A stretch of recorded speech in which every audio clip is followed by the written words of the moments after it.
Hey everyone, this is Matt Knievel, 85.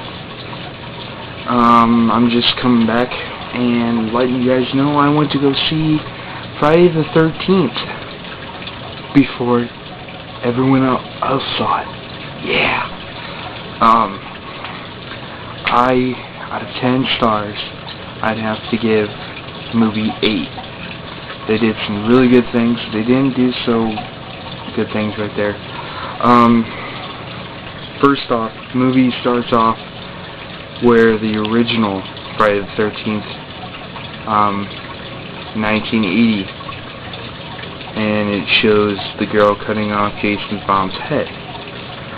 The thing that kind of confused me is supposedly Jason's around in 1950, so sometime around there. Now, if this movie's based in 1980, the first part of the movie, Jason would be at least,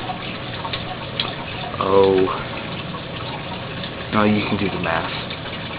But anyways, and he shows up as a little boy, takes a machete and some locket type thing of his mom's, and then it cuts off to the present day, and 6 kids are camping out and stuff, and then they wander around.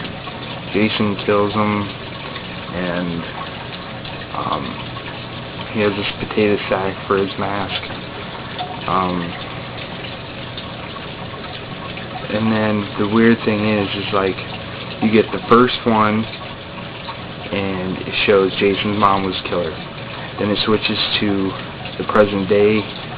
Jason's the killer with the potato sack, which considers the second Jason. Then the third one is when he finds his mask, which is what the next scene is, and that's when he finds his mask. So kind of, goes like that. Everyone knows the director of Chainsaw Massacre does this one, directs it. Michael Bay, producer, and Michael Bay is also the director of Transformers. Now, that is the thing I don't understand. Because first of all, when someone does Texas Chainsaw Massacre, they have their own little thing over there. Now when you come into Friday the 13th, where you have directors from the previous movies knowing how Friday the 13th works. Now what they did wrong in this movie that kind of ticked me off was, first, they had Jason run. All of the other Jason movies, he does not run.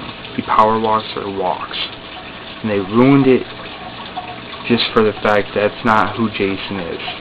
Second, they get a new guy that's playing as Jason. They don't get Kane Hodder, which that takes me off, because Kane uses his head. He actually, you can tell what Jason's wanting to do or thinking just by the way Kane was doing the movement for Jason. He would move his head, and then he would just move the body with it. They don't do that. And then they were also mixing, the director mixed Texas Chainsaw Massacre with Friday the 13th, because there's people that were in the movie that were also in Texas Chainsaw Massacre. They didn't really give it really the Friday the 13th vibe. I mean, yeah, it was based on the lake, and you got people in a house that were by the lake, and next to it is Camp Crystal Lake, and yeah, but still, some of the kills were like what Jason would do, is using his machete and all that other stuff. Some of it was things new ideas for him to kill someone.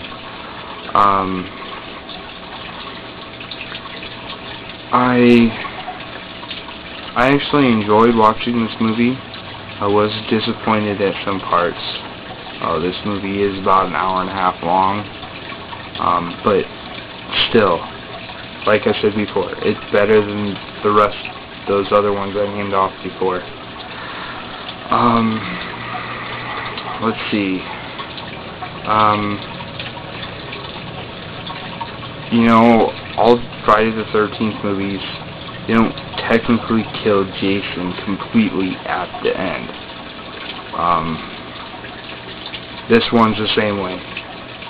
I'm not going to tell you how they finished him off or whatever, but I will tell you at the very, very end, they kick Jason's body in the lake with his mask. Now,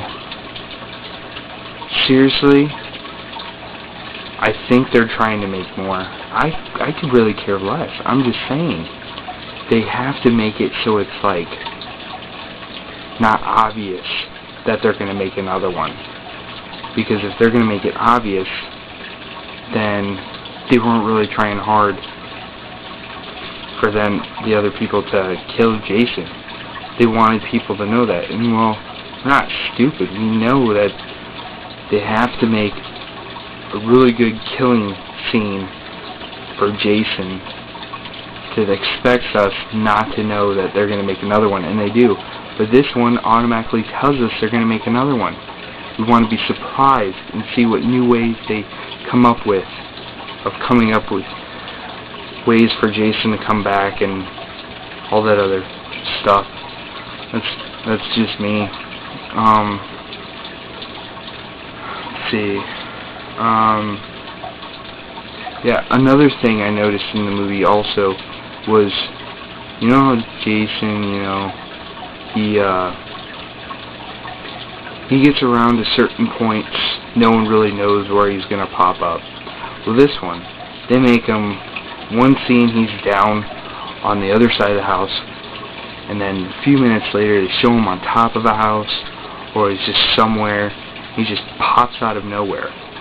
Well, that's fine and kind of scary too, but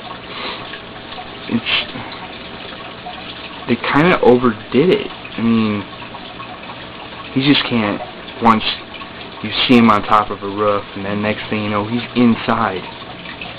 I mean, it's just, I don't know. Yeah, and then it sucks that, you know, Kane Hodder wasn't in this one, because, you know, he's in 7, 8, Jason Goes to Hell, and Jason X. He did a really good job. You know, you got these other guys doing the movies, and other Jasons that were playing before him. You know, there's different guys playing them, and then you get a new guy playing in Freddy vs. Jason, and then you get this new guy that's playing in this one. I'd have to say Kane Hodder is probably the best Jason they've had so far.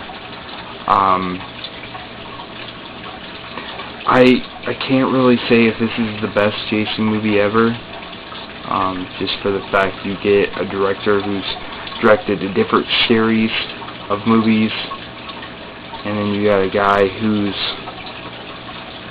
doing a different thing. And yeah, you get Sean Cunningham that came up with the whole Jason thing. He's doing, he produced it or whatever, but I mean, no one else from the original crew that did Friday the 13th did this one. So, in a way, this movie was good. I mean, it had its flaws and stuff, so if they're going to make another one, they better pick up some of those things that they did, but they probably thought it was good, and they probably wanted to give Jason a new perspective and all this other stuff. Oh yeah, another thing I didn't mention in this, this is something they messed up on Jason's personality.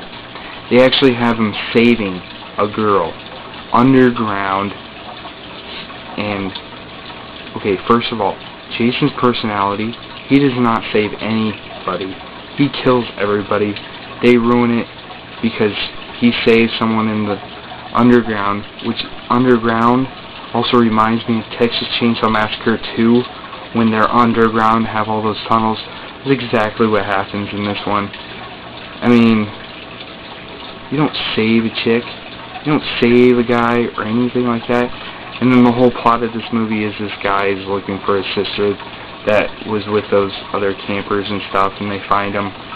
So, yeah. Anyways, leave me a comment, tell me what you think, you know, give me your point of view on this movie. Alright, see ya.